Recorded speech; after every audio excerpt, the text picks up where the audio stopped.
Helen Morrissey was 69 years old when she realized she had stopped looking at herself in the mirror.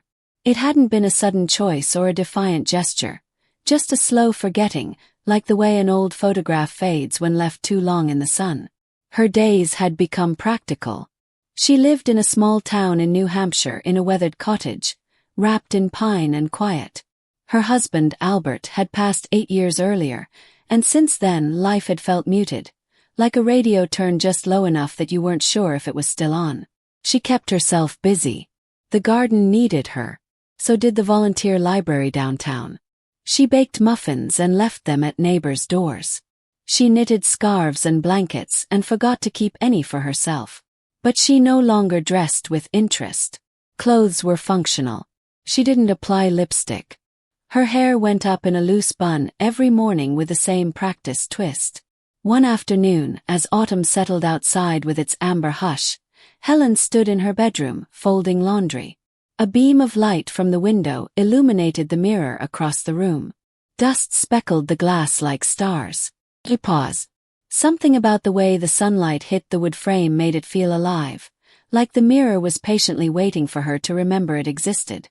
She walked to it slowly. Her reflection startled her. It wasn't that she looked different. Of course she did. The lines had deepened around her mouth and eyes. Her neck bore time's imprint. But what struck her was the vacancy. She looked like a placeholder, like someone waiting to resume. That night, Helen couldn't sleep. Not from fear or sadness, but something else. Curiosity, maybe. She got up, padded to the bathroom, and this time turned on the bright vanity light. She looked again. And this time she stayed. In the days that followed, Helen did something she hadn't done in years. She began dressing again for herself. She pulled out a long-forgotten brooch, a silk scarf, a pair of green earrings her daughter had gifted her a decade ago. She wasn't trying to impress anyone. She was trying to remember. Then one Saturday she stood in front of the mirror and danced.